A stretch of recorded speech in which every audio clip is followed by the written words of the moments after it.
인사드리겠습니다. 저는 제8대 부산광역시의회 의장이고요. 최초의 민주당 부산시의회 의장이고 최초의 여성의장이고요. 전국에서 최연소 광역의회 의장이고 그리고 최초의 노무현 재단 출신의 의장입니다. 반갑습니다. 인사드리겠습니다. 제가 노무현 재단 시민학교 1기 수료생이에요. 그리고 노무현 재단이 처음에 출범할 때 초대 운영위원을 했었고요. 운영위원을 한 8년 정도 재단에서 함께 하다가 이제 자문위원, 어울리지 않는 자문위원을 하고 있는데요. 제가 요즘 강연을 여기저기 요청이 많아서 많이 하는데 가장 설레는 마음으로 왔고 또 와보니까 너무 진짜 친정이 온 것, 고향이 온 것 같아서 아주 편안한 마음으로 얘기를 해보려고 합니다. 오늘 제가 드릴 말씀은 지방분권. 근데 지방분권 많이 관심 없으시죠? 솔직히 잘 모르시고 이게 왜 중요한지 잘 모르세요. 그래서 오늘은 이제 인문 관심이나 가져보자 이런 얘기를 먼저 드리고 싶고, 그리고 두 번째는 부산시의회 얘기를 좀 드리려고 해요. 제가 들어가서 보니까 부산시의회가 8대거든요. 임기가 4년이잖아요. 그러면 이제 7대까지 74, 28, 28년 동안 시의회가 운영이 됐고 저희가 이제 들어갔는데 시의회가 이제 할 수 있는 일도 많고 해야 할 일도 많은데 마찬가지로 혁신의 과제도 여전히 많았습니다. 그래서 그 부산시의회가 지금 하는 일에 대해서 조금 설명을 드리려고 합니다. 좋아하시죠? 지난 10월 30일 날 경주에서 제6회 지방자치의 날 기념식 행사가 있었어요. 문재인 대통령 참석하셨고요. 저도 의장이 된 보람을 처음 느꼈습니다. 행사에 참석했어요. 대통령이 오시는 행사에 참석했어요. 대통령이 이렇게 말씀하시죠. 대한민국의 성장은 지역에서 시작합니다.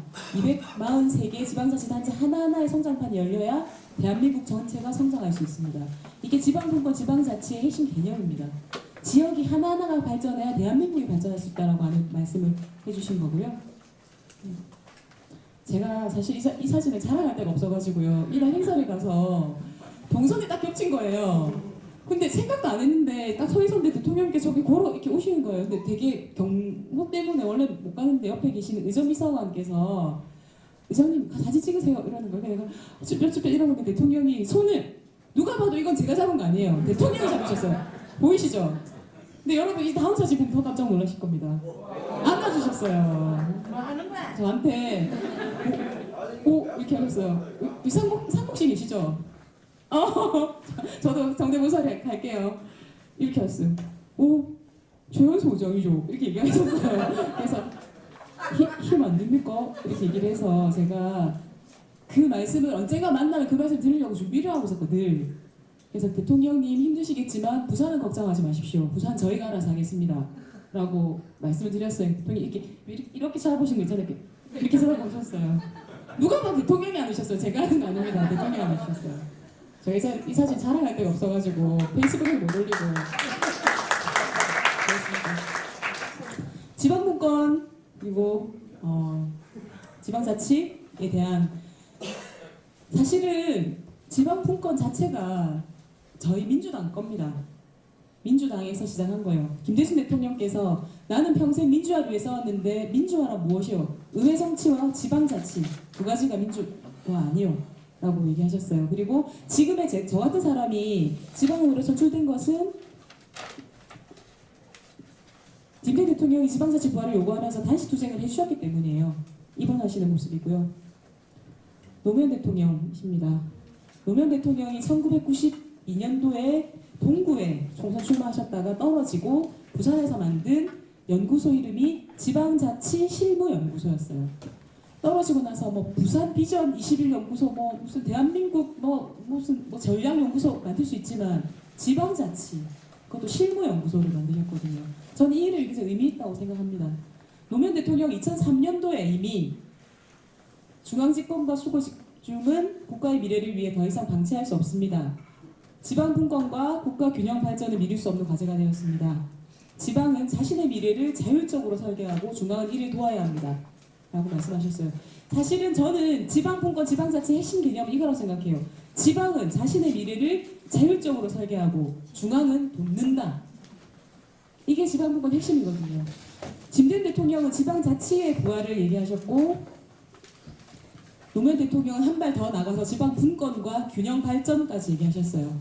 그 다음 문재인 대통령은 지역 하나하나가 성장해야 대한민국이 성장한다고 말씀하셨어요. 이런 역사 속에서 지금 현재 문재인 정부의 자치분권 종합계획이 나오게 됩니다.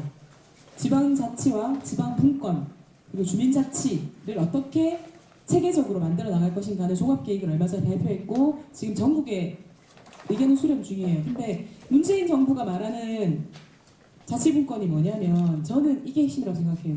우리는 촛불혁명을 겪었습니다. 촛불혁명에서 박근혜 정권만 다 내겠을까요? 저는 그렇게 생각하지 않아요. 촛불혁명에서 우리 뭘 했냐면 내가 정치의 주인이고 내가 정책을 결정할 수 있는 사람이구나라는 거를 깨닫게 된 거예요. 그리고 그 즐거움, 내가 참여해서 바꾸는 즐거움, 내 생각이 정책이 되는 즐거움, 정치인이 내 말대로 움직이는 즐거움을 경험했거든요. 그거를 물론 국회에 할 수 있어요. 많은 분들이 하셨죠. 국회를 움직이셨죠. 하지만 더 가까운 단계, 우리 동네의 문제, 내 삶의 문제, 우리 지역의 문제를 바로 바꾸는 것, 스스로 바꾸는 것이 지방자치, 지방분권이에요. 그래서 문재인 정부의 자치분권 종합계획의 1페이지에 나오는 게 촛불혁명 이후 대한민국 이후 주민권 가입다. 그래서 촛불혁명의 결과로 이 자치분권을 바라봐야 한다라고 얘기합니다. 6대 비전과 33개 과제로 자치분권이 돼요. 주민주권을 강화하고 중앙의 많은 사무들을 지방으로 내려주고 중앙에서 갖고 있는 재정, 돈을 지방으로 내려주고 그리고 지방자치단체가 스스로 결정할 수 있는 자율권을 확대해주고 이런 것들을 합니다. 좋습니다. 지방자치법 개정되면 될 거예요. 그러면 부산시는 어떻게 될까요? 더 많은 돈을 가지고 더 많은 일을 하게 되겠죠. 그런데 부산시가 이렇게 더 많은 일과 더 많은 돈을 가지게 되는데 이걸 그럼 누가 감시하고 연장할 것이냐? 바로 시의회가 하게 되겠죠. 하지만 여러분 지방의회를 믿으십니까? 예. 혹시 구의원 아니시죠? 예. 지방의회를 믿으십니까? 솔직히 문재인 대통령은 제6회 지방자치의 날 기념식에서 이렇게 말씀합니다. 지방의회는 풀뿌리 민주주의의 산실입니다. 지방의회가 주민의 당당한 대표기관으로서 자신의 역할을 다할 수 있도록 돕겠습니다. 라고 말씀하세요. 이건 뭐냐면 중앙이 가진 권한과 재정을 지방으로 과감히 이양해요. 내려줘요. 그리고 자율성을 갖고 결정할 수 있게 해줘요. 하지만 여러분 지금은 우리 많은 지방정부가 바뀌었지만 그 전에 지방정부 어땠습니까? 맡겨놓으면 잘하나요? 뻘짓 많이 했잖아요. 솔직히 말해서. 제가 시에 들어가 보니까 얼척이 없는 게 정말 많은데 그러면 누군가 견제하고 감시해야죠. 시민들이 직접 할 수 있으면 가장 좋아요. 하지만 시민들이 모든 것을 할 수 없기 때문에 대표기관을 뽑잖아요. 우리 대신 누가 그거 해줘. 그래서 시의회를 만들었잖아요. 대통령 그 말씀 하신 겁니다. 의회가 주민의 당당한 대표기관으로서 풀뿌리 민주주의의 산실로서 자신의 역할을 다하도록 돕겠다. 이것은 지방분권, 지방자치의 중요한 축입니다. 의회는. 중앙으로부터 권한을 받았어. 그럼 이걸 잘 행사하도록 잘하고 있는지 누군가 감시해야죠. 시위입니다. 다시 대통령이 이렇게 하셨어요. 우리가 존경하는 문재인 대통령께서 지방의회가 일 잘해야 됩니다라고 말씀하셨는데 여러분들 지방의회 믿으십니까? 기억나시나요? 레밍 발언으로 유명한 충북도의원이죠. 김학철 의원. 이번에 출마를 안 했을 겁니다. 아마 출마를 포기하셨어요. 충북도에 엄청난 물난리가 났는데 충북도의원들이 해외 연수를 떠났습니다. 일부 의원들은 연수를 중단하고 바로 귀국했고요. 나머지 의원들은 위약금을 물어야 되기 때문에 못 온다. 뭐 이런 변명을 하면서 안 들어왔다가 끝까지 안 들어온 사람 중에 한 명이죠. 그래서 엄청난 여론의 문매를 맞았고 들어와서는 국민들이 여론몰이에 이렇게 이리저리 휘둘리는 레밍 같다라는 발언을 해서 아주 유명해진 분이죠. 한 번 더 있습니다. 이 김학철 의원은 당시 새누리당 의원이고요. 서울시의원 중에 친구를 살인교사한 의원이 한 명 있었어요. 김형식 의원이라고. 이 사건도 굉장히 유명한 사건입니다. 기억나시죠? 이분 아직 재판 중인 걸로 알고 있고요. 제가 이게 잘 안 보이네요. 제가 어젯밤에 이 강의를 준비하면서 기사 검색한 거거든요. 기사를 다 창을 딱 열어서 검색창을 뭐라고 썼냐면 지방의회 네 자리 쳐서 딱 엔터를 눌러요. 그럼 기사가 뜰 거잖아요. 상단에 있는 기사가 전부 다 지방의회 무용론, 의정비 인상 당연한가, 지방의회 의정비 줄인상 논란, 지방의회 의정비 대폭 인상 무산, 다 비판하는 기사예요. 다 비판하는 기사예요. 물론 지금 의정비를 심의한 기간이라 더 그렇긴 한데 기본적으로 지방의회에 대해서는 불신이 높습니다. 솔직히 말해서 쟤들이 하는 일이 뭔데? 세금 도둑놈들 연수나 가고 말이야, 해외 연수나 가고 말이야. 그래서 말입니다. 지방의회는 풀뿌리 민주주의 현실로서 주민의 당당 대표기관으로서 돕겠다고 했어요. 지방의회에 대해서 가장 많이 말씀하시는 거 대표적인 거 하나, 해외 연수 맞으시죠? 근데 해외 연수에 대해서 제가 구의원을 12년을 했거든요. 해외 연수를 2번은 안 갔으니까 10번을 다녀왔습니다. 제가 다녀온 해외 연수 중에 얼차없는 해외 연수 많았어요. 마카오를 해외 연수를 간 적도 있었어요. 제가 아무런 결정권이 없을 때 마카오에 가가지고 제가 그 마카오 바닷가에서 얼마나 울었는지 몰라요. 내가 이거 여기를 왜 요즘 나는 누구고 여기는 어딘가 이러면서 그럴 정도로 하다가 나중에는 많이 개혁도 했어요. 그런데 한 번만 여쭤보고 싶어요. 11조 4,051억 3,541만 9천원 그리고 4조 2,431억 6,748만원 이게 뭐냐면 2018년도 위에는 부산시 예산이고요. 밑에는 교육청, 부산시 교육청 예산입니다. 그러면 합하면 15조 한 6천억쯤 되겠죠. 우리가 그렇게 얘기합니다. 예산을 할 때 돈 있는 곳에 일이 있다고 하거든요. 돈이 있어 일을 할 거 아닙니까? 돈 있는 곳에 일이 있는 겁니다. 그래서 지금 문화 예산 많이 잘렸다고 일 어떻게 하라는 거냐라고 많이 항의하시는데요. 예산이라고 하는 건 정책의 숫자적 표현이거든요. 밑에는 뭐냐면 146억 6,676만 3천원 이게 뭐냐면 부산시의회 1년간 예산입니다. 부산시와 교육청이 1년간 쓰는 예산이 15조인데 부산시의회는 146억을 쓰거든요. 부산시 전체 예산의 0.09%. 부산시의회는 부산시 전체에서 0.09%밖에 안 씁니다. 그런데 해외 연수 경비 한번 볼까요? 우리 시의원이 47명인데 1인당 250만 원 책정되어 있거든요. 그러면 1억 5,275만 원이 됩니다. 맞나? 50만 원이 왜 그렇게 됐지? 어쨌든 47명이 1억 5천 정도를 씁니다. 250만 원. 이게 의회 전체 예산 아까 146억 중에 1.04%입니다. 시의회 예산 146억 중에 86억 700만 원은 인건비예요. 반이 넘죠. 60%입니다. 부산시의회 의원이 47명인데 공무원이 몇 명일까요? 시의회 근무하는 의원들이 보좌해서 근무하는 공무원이 정규직이 120명이고 시간 선택제까지 한 150명쯤 됩니다. 깜짝 놀라셨죠? 저도 깜짝 놀랐어요. 뭔 사람이 이렇게 많아요 여기에. 깜짝 놀랐습니다. 우리가 예산을 심의할 때 저는 구의원을 했으니까 예산 심의 1원칙이 뭐냐면 가장 큰 예산부터 보라거든요. 그렇잖아요. 가장 돈을 많이 쓰는 것부터 파헤쳐야지 이게 잘 쓰이고 있나 안 쓰이고 있나를 알 수 있는 거잖아요. 그렇다면 시의회 예산의 60%를 차지하는 86억을 차지하는 인건비가 잘 쓰이고 있나를 봐야죠. 이 120명의 직원들이 정말로 시의원들 일을 잘할 수 있는 구조로 편성이 돼 있는지 이들에게 동기부여를 어떻게 해서 이들이 시의회 혁신에 시의원들 일을 하는데 어떻게 더 도움이 될 수 있도록 할 건지 그 핵심 아닌가요? 250만 원 연간 쓰는 해외 연수에 모든 거 화력을 쏟아 부어야 하나요? 해외 연수를 바꾸지 말자는 얘기 절대로 아닙니다. 해외 연수는 바꿔야죠. 하지만 시의회 혁신의 방향은 해외 연수에 있지 않다는 겁니다. 해외 연수는 그냥 따라오는 거예요. 시의회가 혁신하고 시의원들의 생각이 바뀌고 사무처 직원들이 시의원들을 잘 보좌할 수 있는 구조로 바뀐다면 이 사람들이 시의원들이 정책을 만들고 예산을 심의하고 하나라도 일을 더 할 수 있도록 하는 구조로 바뀐다면 해외 연수 혁신은 따라오는 거거든요. 그런데 고민이 좀 듭니다. 그리고 이 밑에 홍보비인데요. 지금 제가 관심 있는 부분이라서 그렇고요. 지방의원 해외 연수에 관한 지방의회 해외 연수 이렇게 쳐가지고 엔터 치면 기사가 3억 5천 8만 4천일 정도 될 겁니다. 아마 비판 기사가 이건 그냥 쓴 건데 이 정도 될 겁니다. 저는 언론에서 해외 연수에 대해서 비판하는 것은 가장 비판하기 쉽기 때문이라고 생각해요.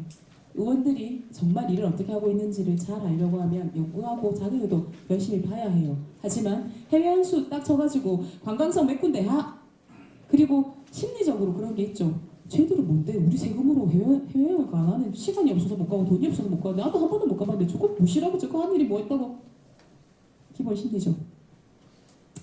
제가 2014년도 금정구의회에서 해외 연수를 정말로 빡시게 혁신한 적이 있어요. 한번 제대로 한번 해볼게. 이 욕심 때문에 제대로 혁신한 적이 있어요. 벨기에와 네덜란드를 갔는데요. 가기 전에 토론회를 한 10번은 한 것 같고요. 그 다음에 우리가 해당 그 벨기에와 네덜란드에 있는 저희 관심 있는 기관에 영어로 공문을 직접 다 보내 섭외했고 영어로 공문을 섭외하면서 우리가 그 기관에서 궁금한 것들을 영어로 사전 질문지를 다 보내서 우리가 원하는 브리핑을 해달라고 보냈고 일정도 정말 빡빡했고 갔다 와서 토론회 몇 차례에서 이만큼 두꺼운 보고서를 냈어요. 그거 하는데 3달이 걸렸습니다. 근데 혁신했다고 신문에 났어요. 그리고 그걸 경험한 많은 우리 동료 의원들이 고위의 해외 연수를 이렇게 할 수도 있네라고 느꼈을 겁니다. 하지만 저는 사실 거기에 투자한 3달이 되게 아까웠어요. 솔직히 말씀드리면 다른 일 할 걸. 그 노력으로 다른 거 할 걸. 동네에 가서 어려운 사람 한 번 더 만나볼 걸. 해외 연수 그냥 가지 말 걸. 생각했습니다. 지방의회 혁신해야 한다고 얘기하죠. 지방의회 혁신 중에 정말 중요한 게 뭡니까? 지방의회가 일을 잘하게 만드는 거죠. 본연의 기능을 잘하도록 만드는 게 지방의회 혁신의 핵심 방향입니다. 지방의회는 기본적으로 의회는 정부를 견제하고 감시하는 역할이 기본이라고 말씀하시잖아요. 그러면 지방의회는 지방정부를 견제하고 감시하겠죠. 그러면 지방정부가 뭘 하는지를 알아야 됩니다. 제가 저희 구의원님들이나 시원들한테 지방자치법 보라고 말씀 많이 드리거든요. 저한테 와서 경찰에 관련한 민원 넣는 분들 많으세요. 그리고 국세청과 관련한 민원, 노동청과 관련한 민원 넣는 분들 많으신데 시의회 고유사무는 노동청, 경찰, 국세청 다 아닙니다. 그건 다 중앙사무예요. 노동정책, 물가정책, 외교, 국방 이건 다 중앙사무고요. 부산시에서 하는 건 교통 그리고 뭐 건설, 건축 이런 것들은 저희가 하거든요. 그래서 일단은 시의회를 알려고 하면 지방청 부산시가 뭘 하는지를 좀 아셔야 됩니다. 그래서 그거는 한번 보시면 될 것 같고요. 많은 분들이 지방의회에 대해서 견제하고 감시하는 게 기본 역할이라고 생각하시는데요. 저는 지방의회의 가장 더 중요한 역할은 가치를 결정하는 거라고 생각해요. 지방의회 존재 이유는 첫 번째는 가치 결정자입니다. 뭐냐면 애들 밥 먹는 게 더 중요하냐, 쉽게 말하면 보도블록을 바꾸는 게 중요하냐, 어떤 게 더 지금 우리 사회의 핵심적인 가치냐를 결정하는 게 지방의회라고 생각하거든요. 얼마 전에 저희가 1월 7일 날 부산시장님, 저 김석준 교육감님이 고등학교 무상급식을 전격 합의했습니다. 연간 1690억 2019년도에 드는데요.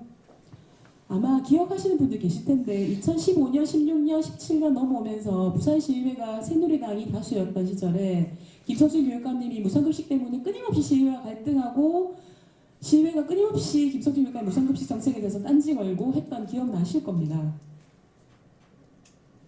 김석준 교육감님은 이번에 본인의 선거 공약에도 무상급식을 넣지 않으셨대요. 그때 기억이 떠오르고 부산시의 재정 상황이 연간 1,000억 정도의 이 무상급식이 감당할 수 있을지에 대한 확신이 없어서 약속을 할 수 없기 때문에 공약에 넣지 않으셨다고 해요. 부산시장님도 예산 마지막 단계까지 망설이고 계셨어요. 그런데 부산시의회가 합니다.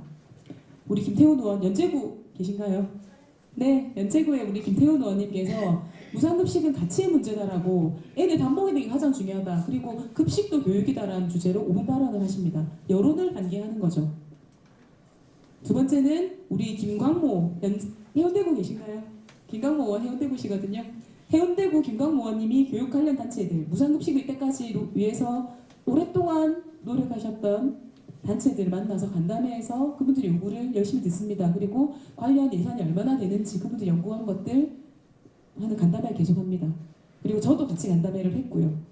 그리고 마지막으로 저희 정종민 예결위원장님과 김강호 교육위원장님이 교육청 예산 담당자 그리고 부산시청 예산 담당자 불러서 자 무상급식 예산 먼저 편성하고 그 다음 나머지 짜자. 이거 먼저 하자. 가치를 결정. 지금 밥 먹는 게 제일 중요하다. 부모님들 다 어려운데 주머니의 부담을 조금이라도 덜어주는 거 하나라도 하자. 시민들이 박수 칠 하나라도 하자. 압박합니다. 그래서 시와 시청과 의회와 교육청이 힘을 합쳐서 무상급식, 고등학교 무상급식이라고 하는 사실은 2019년부터 하는 거 되게 어려운 일이었어요. 저는 2020년이라고 생각하고 있었습니다. 그런데 많은 의원님들이 다방면을 노력해 주시고 시장님과 교육감님이 결단해 주셔서 합니다. 애들 밥 먹입니다.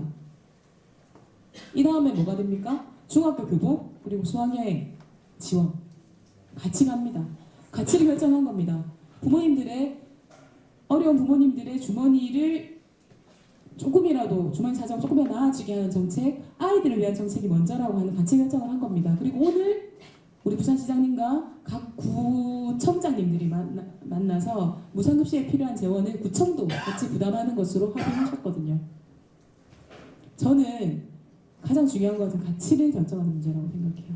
잘했나 못했나 헤비타는 것도 물론 중요한데 지금 부산에 필요한 건 이거다라고 하는 어딘지 아시겠어요? 저 영화 전당 진짜 좋아하거든요. 영화 전당 사람이 없어가지고 가면 늘 조용한 영화를 볼 수 있어요. 그래서 시의회의장이 이렇게 말하면 절대 안 되는 거죠. 영화 전당 자주 가시나요? 네, 자주 못 가시는 분도 많죠. 한 번도 안 가보신 분? 안 계신가요? 영화 전당이 얼마 들었을까요? 건립비 때려 맞추기 1조 원이요. 부산시 1년 예산이 15조인데 6천억. 부산 영화전당은 최초 건립 계획 단계에선 460억으로 시작했습니다. 그런데 결국은 1624억이 됐죠. 국제 공모를 했습니다. 건설. 이게 부산의 랜드마크가 될 것이다 라고 하는 것 때문에 유명한 건축가에게 공모를 한 결과 예산이 계속 늘어나서 결국 1600억이 들었어요. 근데 영화전당 보신 것처럼 되게 멋있는 건물이고 여기서 국제영화제도 하고 저 같은 사람은 조용하게 영화도 보고 일요일날 여기 가서 개기기도 하고 안에 들어가면 되게 좋아요. 그럼 제가 하나 말씀드리면 전주에 있는 시설이에요. 지프테크라고 하는 시설이고 원래는 보건소 건물이던 거를 리모델링 했어요. 24억이 들었답니다. 안에 이런 걸 합니다. 아시아 영화 특별전도 하고 시민들이 누구나 좀 쉽게 와서 토요일날 영화 한 편 편하게 한 3,000원만 내면 보고 갈 수 있게도 하고 어르신들을 위한 무료 영화 상영도 많이 하고요. 되게 좋더라고요. 이렇게 자료실도 있고 24억이 들었어요. 부산국제영화제 전용관의 품격, 부산의 랜드마크를 만들어야 한다. 1690억이 들어도 아니면 걸어서 갈 수 있는 누구나 갈 수 있는 공공극장. 저는 그 생각을 해봤어요. 1690억이면 우리가 17개 구군이잖아요. 100억짜리 극장을 두 바다 하나씩 지으면 어떨까? 저희 아버지는 영화 보는 걸 좋아하시는데 영화 전당에 수요일마다 시니어를 대상으로 하는 무료 영화 상영을 하거든요. 저희 아버지 한 번도 못 가셨어요. 함영동에 사실 때 영화 전당가 너무 멀어가지고 제가 말을 해드려도 지하철 타고 뭐 환승하고 이래 오는 게 안 되는 거죠. 그 생각을 해봐요. 100억짜리를 동네마다 하나씩 만들어주면 물론 멋있지만 괜찮지 않을까? 하지만 부산국제영화제 전용관 전 세계가 이목이 집중되어 있는 부산국제영화제를 그럴싸하게 하는 것 그리고 부산 시민들에게 자부심을 주는 것 부산의 대표적인 랜드마크를 만드는 것 저 건물은 해체주의 건물로서 굉장히 많은 찬사를 받는 건물이거든요.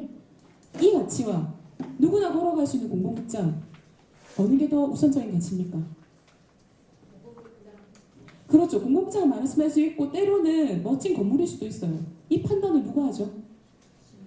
시민들이 하고 시민들의 대기관은 부산시의회에서 합니다. 저는 시의회 역할이 이거라고 생각해요. 이거에 대해 또 토론해야죠. 전용관이 맞느냐? 국제영화제 그럼 꼭 전용관에서 해야 되느냐? 해운대 바닷가에서 하면 안 되냐? 남포동 거리에서 하면 안 되냐? 토론해야죠. 공공극장 좋죠. 하지만 매년 들어가는 운영비, 인건비 어떻게 할 거냐? 영화의 전당보다 몇 배나 더 들 텐데 어떻게 할 거냐? 그리고 과연 시민들의 요구가 영화극장이냐? 오페라 하우스냐? 오페라 하우스. 네. 토론해야죠. 이거 토론해서 시민들의 의견 수렴하고 뭐가 더 맞다. 지금 단계에서는 어떤 단계에서는 공공복지에 더 맞을 수 있고 어떤 단계에서는 전용과에 더 맞을 수 있다고 저는 생각해요. 토론해야죠. 이게 시의 역할입니다. 두 번째는 부산시의 100일의 성과를 좀 말씀드리려고 합니다. 먼저 잠깐 시의 소개를 잠깐 드릴게요. 제가 시간이 지금 많이 있으니까 네. 시의 소개를 하면 접니다. 괜찮죠? 네, 접니다. 저고요. 우리 이성수 부의장님 그리고 자유한국당 부의장이 있고요. 6개의 상임위원회가 있습니다. 기획행정위원회 여기에 우리 이정화 의원은 노무현재단 운영위원이시죠? 정종민 의원은 노무현재단 기획위원이실 거고요. 자, 경제문화위원회 우리 김혜린 의원이 노무현재단 운영위원 출신입니다. 맞네요. 그러고 보니까. 그리고 복지환경위원회 가 있고요. 그다음에 해양교통위원회, 도시안전위원회 이렇게 총 6개 위원회가 있습니다.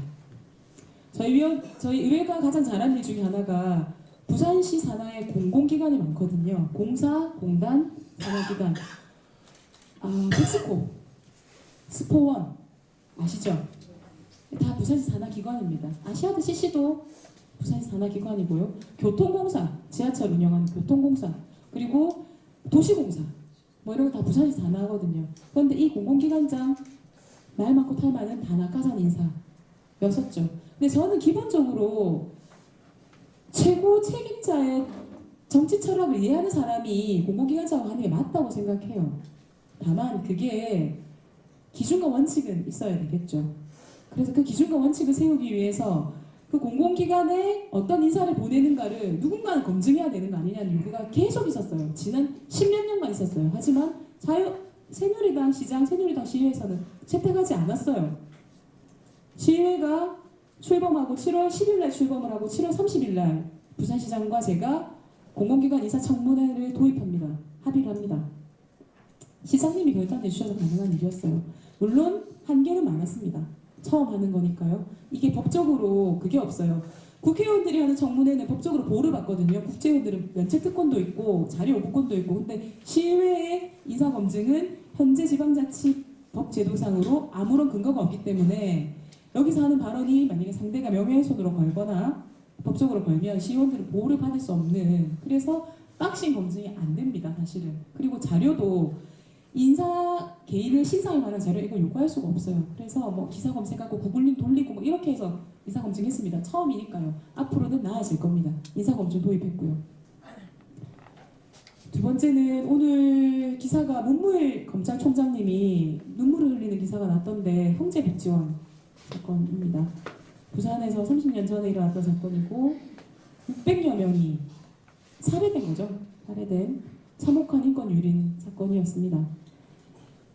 우리가 흔히 생각하면 이미 언론에 워낙에 많이 나고 형제복지원 다들 한 번씩은 들어보셨을 거잖아요. 언론에 워낙 많이 났고 문제점이 드러났으니까 해결됐을 것 같잖아요. 근데 해결 안 됐어요. 이분이 한종선 씨라고 피해 생존자 대표를 맡고 계세요. 저하고 1살 차이 나는 오빠인데 친구 먹기로 했거든요. 저분이 국회 앞에서 1년간 반평짜리 천막을 치고 농성하고 계세요. 해결해달라고. 해결이 안 된 거죠, 아직까지. 근데 해결하는 단계로 나아가고 있죠. 정부가 바뀌고 부산시가 바뀌고 하면서 나아가고 있는데, 이 사건이 왜 부산시의회의 결정적 장면이냐면, 부산시의회는 이제 다양하게 우리가 조례도 만들고 예산 심사도 하고 하지만 본회의장에서 5분 발언이라고 하는 걸 하거든요. 5분 발언은 시의원이 자기가 원하는 주제에 어떤 것에 대해서 나와서 5분 동안 발언할 수 있는 기회입니다.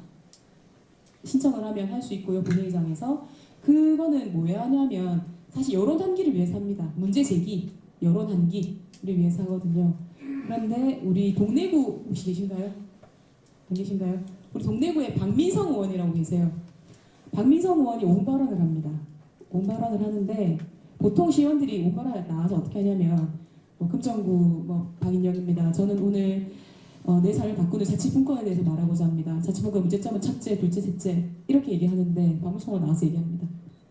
저는 오늘 이 자리에서 형제복지원 사건 당사자의 목소리를 들려드리고자 합니다. 본회의장에는 저도 이렇게 회의를 하려고 서 있고 시장님하고 시의 간부 공무원들, 교육청의 간부 공무원들, 의원들 이렇게 다 앉아 있거든요. 그 자리에 영상을 탁 틀어요. 그러면 한종선 씨가 나와서 얘기합니다. 시장님, 저는 인간답게 살고 싶습니다. 제가 새 삶을 살 수 있도록 제발 도와주십시오. 라고 종선 씨가 얘기해요. 그 본회의장에 당사자의 목소리, 시민의 목소리가 울려 퍼지게 해주셨거든요. 그리고 또 저한테도 말씀하셨어요. 의장님, 진심을 다해서 사과해 주세요.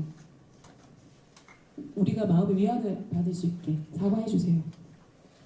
그래서 제가 진짜 손재주가 없거든요. 근데 이제 털실을 해뭉치를 사서 목도리를 떴어요. 목도리를 떠서 한종선 씨를 저희 의장실이거든요. 의장실 초청해서 선물하는 장면입니다. 그래서 선물하고 친구 먹었어요. 그래서 제가 먼저 사과를 합니다. 공식 사과를 했고요. 오고돈 시장님이 사과하셨고요. 오늘 문무일 검찰총장님이 가서 사과하시고 눈물을 흘렸고 이제 마지막 남은 건 하나죠. 특별법 제정. 부산시의회는 이 다음에도 형제복지와 특별법 제정을 위한 결의문 채택했고요. 계속적으로 이제 한종선 씨랑 소통하면서 도와드릴 수 있는 일을 도와주고 있고 이 피해자들이 요구가 한 10가지쯤 되십니다. 이제 자기들의 이 실태 조사를 할 수 있는 공간을 만들어달라, 특별 TF를 만들어달라, 우리 형제복지원 사건 관련해서 굉장히 많은 자료를 다 유실되고 없습니다. 근데 그 자료를 빨리 모아달라, 하나라도 더 없어지기 전에 모아달라 이런 요구들이 10가지가 있었는데 부산시는 이 10가지 요구를 다 수용합니다. 진행하고 있습니다. 누가 시작했습니까? 부산시의회 박미성 의원 오른발언으로 시작된 일입니다.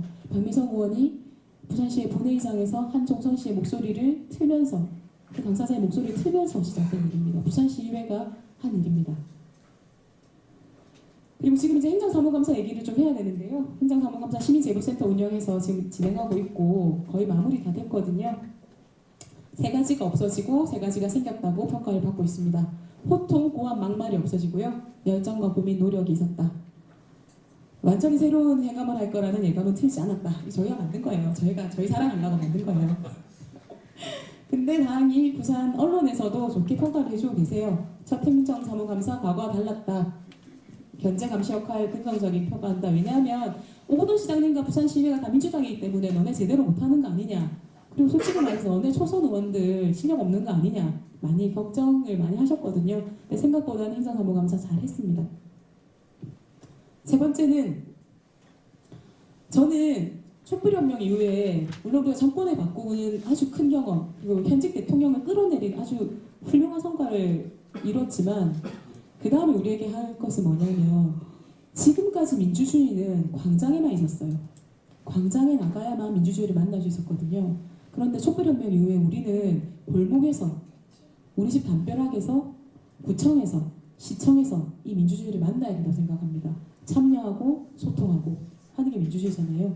부산시의회는 촛불혁명 이후에 시대적 과제인 진짜 시민들의 뜻을 담는 민의 전당으로 거듭나고 있습니다. 이분이 현직 시의원이에요. 영도구 혹시 계신가요? 네, 영도구 시의원님이십니다. 고대영 의원인데 이게 설정샷이 아니에요. 저희 시의회 가면 의원회관이 이제 있어서 의원님들 방이 있는데 다 이렇습니다. 경쟁적으로 지금 간이 침대를 사고 침낭을 사고 커피포트를 사고 이렇게 하고 계세요. 이 앞에 자료들 보이시죠? 자료들 이거 다 보려고 하면 이렇게 할 수밖에 없어요.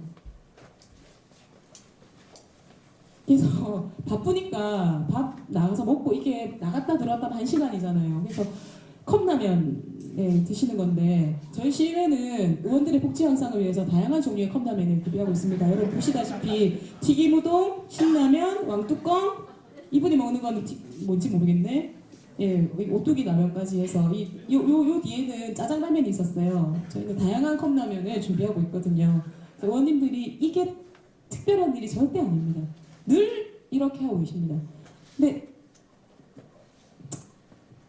이게 왜 의미가 있냐면 제가 시의회 의장이 처음 되고 나서 7대 의원님들이 마지막 이제 자기들 종별하는 모임을 한다고 인사하러 오라고 해서 인사를 하러 갔었어요.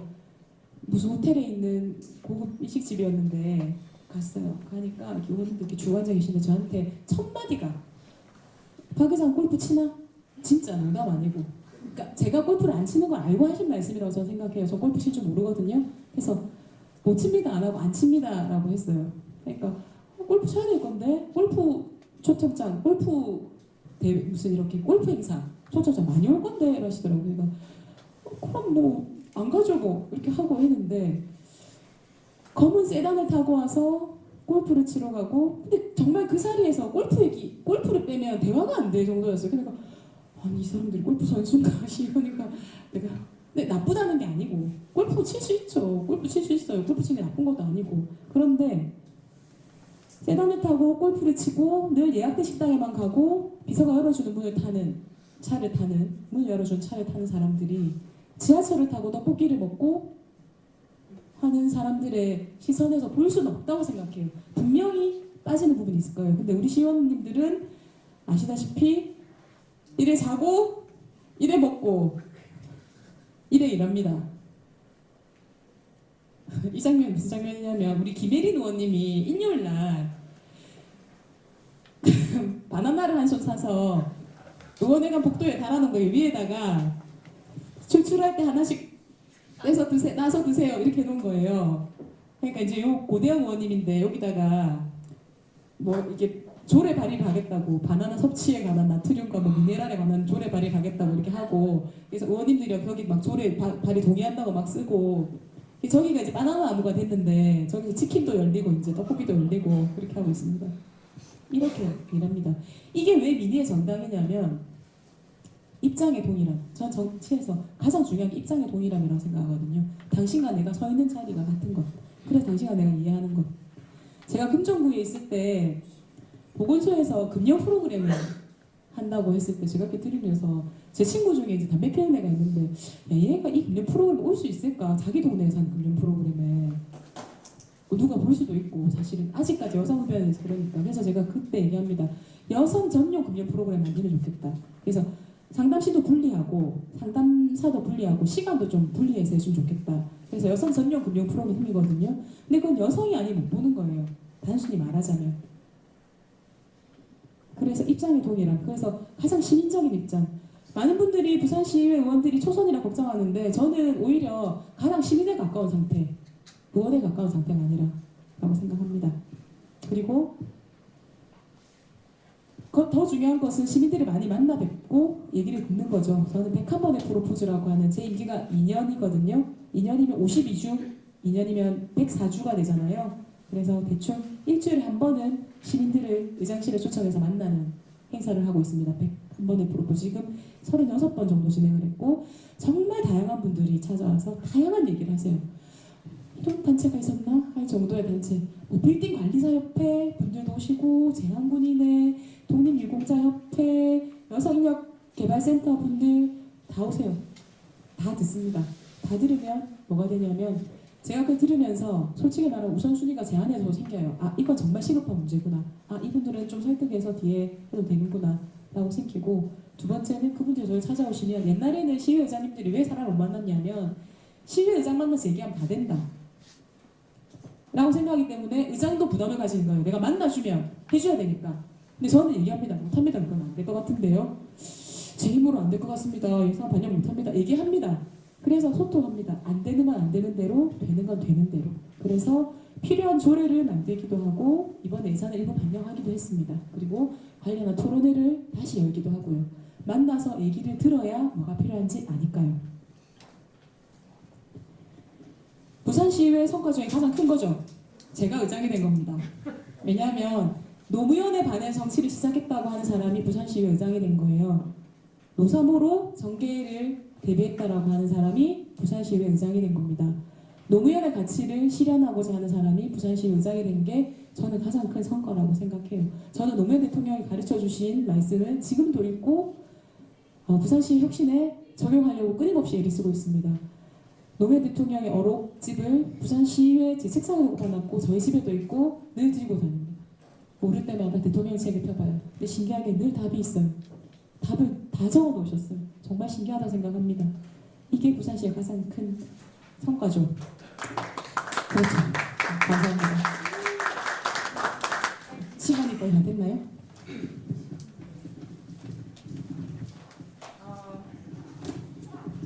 제가 준비한 강연 거의 다 했는데 마지막으로 제가 말씀드린 것처럼 저는 여러 가지 타이틀을 가지고 있는 부산시 의장입니다. 최초의 민주당 의장이기도 하고 최초의 여성 의장이기도 하고 최초의 초선 의장입니다. 처음 시원이 됐는데 의장이 된 사람이기도 하고 제가 올해 41살인데요. 전국에서 최연소 의장이고 역대 최연소 의장이기도 하고요. 이 많은 타이틀에 대한 부담감이 있습니다. 그런데 저는 제가 의장이 된 이유가 명확했어요. 제가 의장에 출마하면서 했던 출마 선언문을 읽는 것으로 오늘의 강연을 마치도록 하겠습니다. 초선 의원이 다수인 부산시민에 대해서 걱정하는 목소리가 많습니다. 진심으로 걱정하는 분들도 있지만 그 이면에는 부산의 비주류였던 민주당 의원들에 대한 무시가 숨어 있는 것도 사실입니다. 제가 의장에 도전하니 해주셨던 걱정도 똑같습니다. 민주당이라는 좁은 물 안에서 많이 활동했고 여성인데다가 더구나 어린데 부산에 잘 나가는 인사들하고 네트워크 없이 부산시 의장이라는 막중한 책임을 과연 해낼 수 있겠느냐라고 하는 걱정이었습니다. 네, 저는 유명한 회장님들, 사장님들 잘 모릅니다. 우리 언론사에서도 일선 기자들은 알지만 언론사 간부들은 모릅니다. 부산의 고위 관료들도 모릅니다. 잘 나가는 분들 잘 모릅니다. 하지만 저는 압니다. 우리 동네 슈퍼 사장님을 알고요. 애 키우느라고 일을 그만둬야 되는 제 또래 친구들의 좌절을 압니다. 손님 한 명에 웃고 우는 작은 단골집 사장님들을 알고요. 2016년 겨울에 차가운 서면 거리를 뜨겁게 채웠던 수만 개 촛불의 아름다움을 압니다. 부마민주항쟁의 역사가 자랑스러운 것을 압니다. 김대중 대통령이 어떤 삶을 살아오셨는지 압니다. 노무현 대통령이 꿈꾸었던 세상을 압니다. 우리 문재인 대통령께서 대선 패배 이후 어떤 마음으로 다시 대선을 준비하고 대한민국을 끌어가고 계시는지 압니다. 저는 평화의 소중함을 알고 평화를 지키는 일에 어려움을 압니다. 저는 우리 세월호 아이들의 이름을 다 압니다. 저는 부산시의 의장이 누구인지, 부산시의 의장을 어떻게 쓰면 좋은지 너무나 잘 아는 분들을 알려고 애쓰지 않겠습니다. 그분들은 제가 필요하면 어떻게든 저를 찾아올 것입니다. 저는 민주당 의장이 너무나 탄생하길 바라왔던 분들, 부산시의회 의장을 한 번도 만난 적이 없는 분들, 부산시의회가 어떤 권한이 있는지 알지 못하고 알 수도 없었던 분들, 부산시의회가 어떤 결정을 내리는가에 따라 웃기도 하고 울기도 해야 되는 시민들을 더 많이 알아가겠습니다. 비서에게 부산시의회 의장한테 전화 넣어라 라고 시키는 분들 말고 부산시의회 의장 한 번도 만나본 적이 없는 분들이 저한테 전화를 하실 수 있도록 더 많이 찾아뵙고 명함을 올리겠습니다. 저는 첫 번째 민주당 부산시의회 의장이 될 것입니다. 전국에서 가장 젊은 의장이 될 것입니다. 그리고 가장 작은 아파트에 살고 가장 작은 차를 모는 의장이 될 것입니다. 그리고 가장 많은 시민들을 만난 부산시의회 의장이 될 것입니다. 저는 리스크나 관리하는 의장이 되지 않겠습니다. 우리 의원님들의 열정적인 의정 활동을 엄호하는 바람막이 의장, 총알바지 의장이 되겠습니다. 써주는 축사를 읽는 의장이 되지 않겠습니다. 시의회가 해야 될 말을 직접 생각하고 쓰는 의장이 되겠습니다. 지위가 아니라 실력으로 존경받는 의장이 되겠습니다. 인품으로 사랑받는 의장이 되겠습니다. 부산시의회 의장 박인영이었습니다. 감사합니다.